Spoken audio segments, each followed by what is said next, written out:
unahin na nating i-prepare ang ating broccoli by cutting or separating the stalk and the flowery head. Yan, at saka hiwa-hiwain lang natin. Yan, iset aside muna natin yung stalk at later, babalatan din natin siya at hihiwa-hiwain din.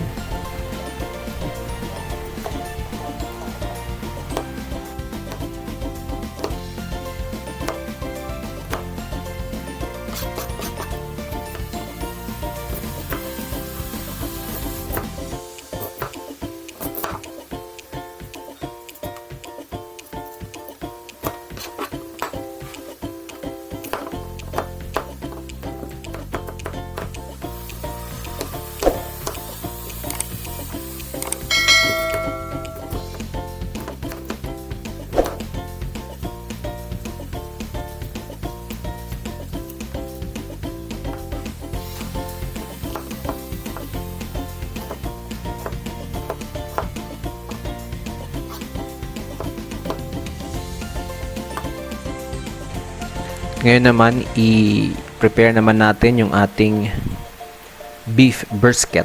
So, hiwa-hiwain din natin siya in thin strips. Yan. So, itong part na to na parang litid o parang dapat tanggalin natin yan at itabi. Kasi gagamitin natin yan sa paggawa ng ating beef stock. Papakuluan din natin yan mamaya. So dito naman gamit tayo ng baking soda, pinch lang para hindi maging mapait. This is a tip para maging tender yung ating beef.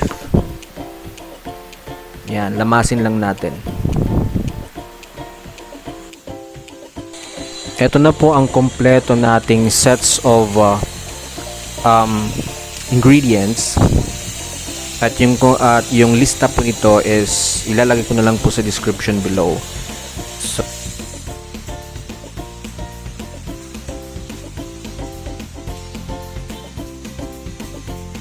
So, yan, ganito na po. Magsisimula na po tayong magluto ng ating broccoli.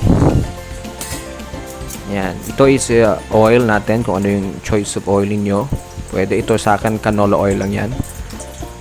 Ginger, bawang, yung ating onions, tsaka isaute or stir fry lang natin.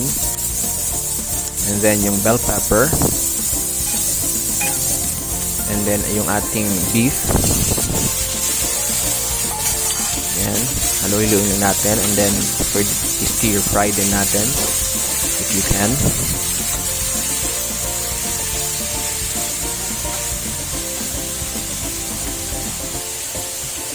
Soy sauce, oyster sauce. Yan, stir fry din natin. Medyo malit kasi yung kusina ko kaya hindi ako makaano ng pag stir fry talaga. So haluin na lang natin ng maigi.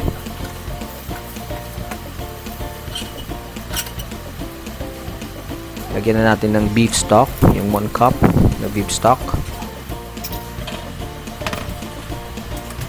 At takpan natin at pakuluan for 15 minutes. So after 15 minutes, try natin to check. Yan, haluin muna natin if tender na yung beef. Lagyan natin ng salt to taste, and then yung pepper to taste. Yung ground pepper yan.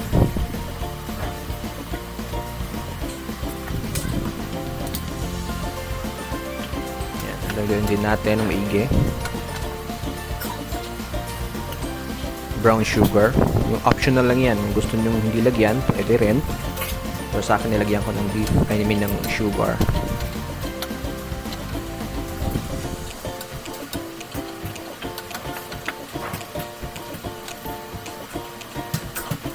Tingnan natin kung pwede na or tender na ba yung beef. Tapos, kung tender na siya, pwede natin ilagay muna yung beef stock. Yung broccoli stock.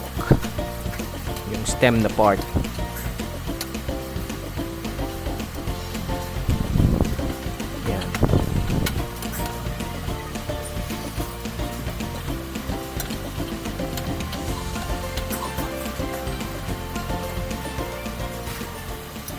And then yung flowery head o yung pinaka dahon niya.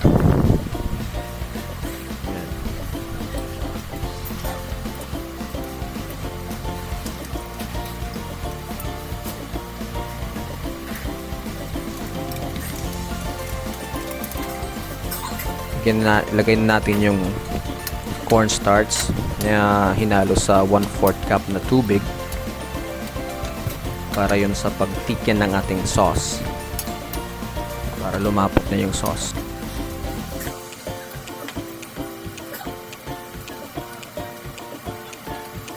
And then takpan uli natin ng mga 3 minutes pa. Ayan po, at habang hinihintay nating maluto ang ating dish, wag po natin sanang kalimutang mag-subscribe at hit ang notification bell para naman updated kayo sa mga nangyayari at sa more fun food and adventures na ating gagawin. Kasama kayo dito sa ating channel. Subscribe lang po. Salamat! Lagyan ng sesame oil. Optional naman yung sesame oil. Pwede din hindi nyo ilagyan.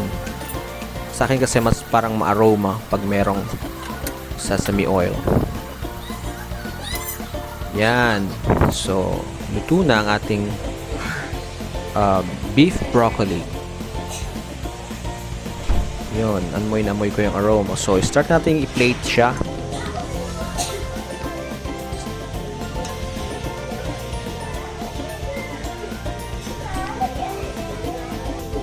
Sprinkle din natin ng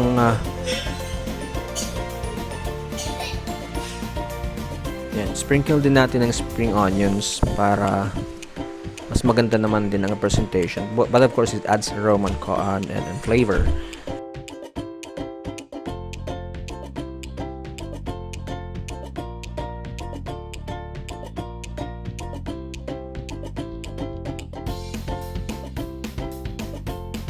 So ngayon, it's tikhiman time na.